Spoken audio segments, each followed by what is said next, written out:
Ya, masih bersama kami di Apa Kabar Indonesia Pagi. Saya menyambung pertanyaan ke Pak Susno. Mungkin dong Pak, nantinya semua hasil lie detektor para tersangka ini jujur, terindikasi jujur.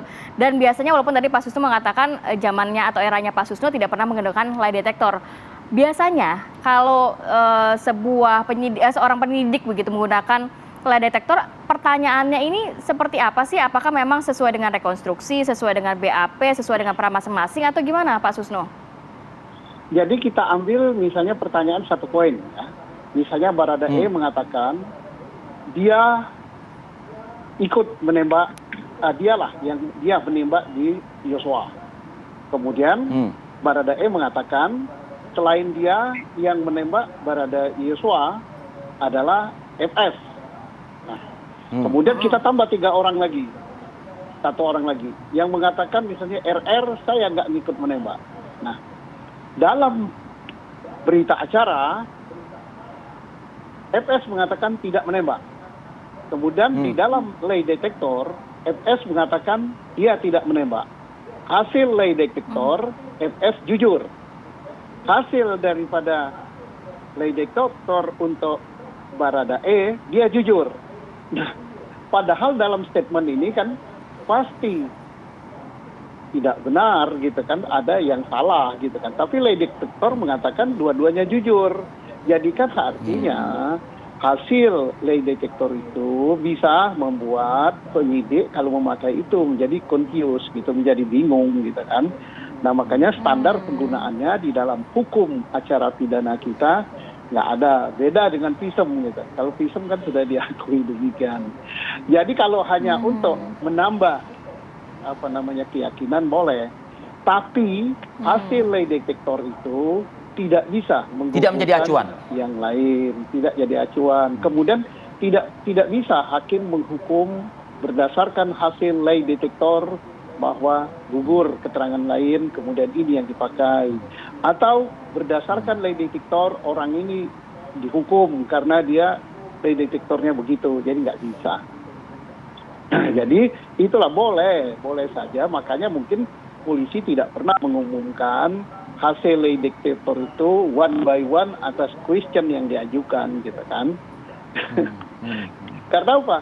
Untuk menguji kebenaran berita itu kan adalah keterangan dari masing-masing, keterangan saksi, keterangan terdakwa, keterangan ahli, visum, kemudian dikonfrontir, selesai dikonfrontir, dibawa ke TKP, baru dia disuruh melakukan adegan sesuai dengan apa yang dia terangkan. Dalam adegan itu masih memungkinkan dan biasa-biasa saja kalau berbeda gitu. Maka misalnya adegan 3 berbeda. Adegan 3 Yosua mengatakan dia menembak 2 kali. Kemudian adegan ketiga FS mengatakan dia tidak menembak, padahal menurut Yosua menembak.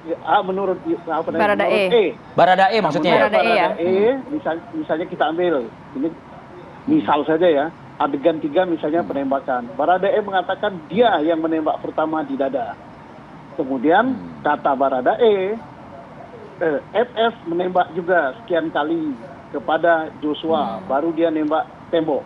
Tetapi dalam FS melakukan adegan tidak sama dengan keterangan Baradae. Dia mengatakan saya hanya nembak dinding saja. Maka adegan 3 itu ada 3A versinya.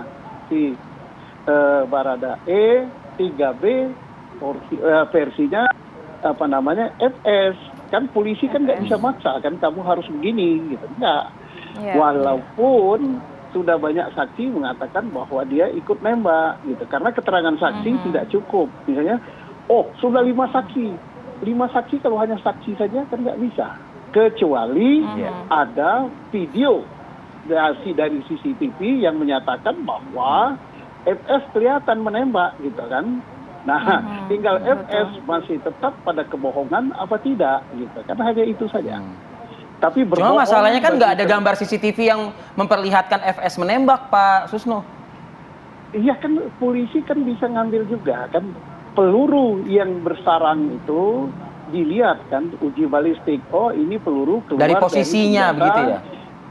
Ya, dari posisi bisa, kemudian dari peluru kan ada satu peluru yang bersarang. Nanti diuji balistik peluru itu atau proyektil itu keluar dari senjata siapa? Dari senjata yang dipegang Baradae atau dari senjata yang dipegang oleh FS. Nah, kemudian peluru yang ditemukan atau proyektil yang ditemukan di di lantai yang ada darahnya, berarti peluru itu kan, proyektil itu kan masuk dalam tubuh manusia kan.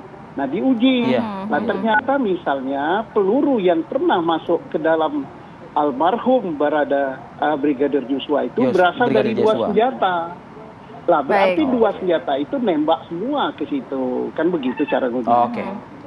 Baik, Pak Susno.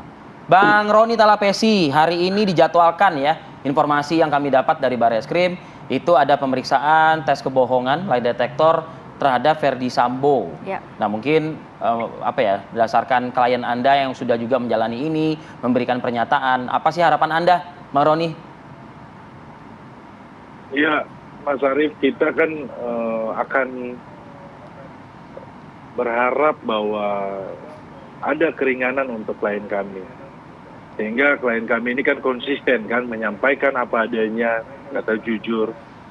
Tapi kalau memang saksi-saksi yang lain tidak mau kooperatif dan tidak mau berkata jujur mengenai fakta yang sebenarnya, ingat, itu ada ancaman hukumannya.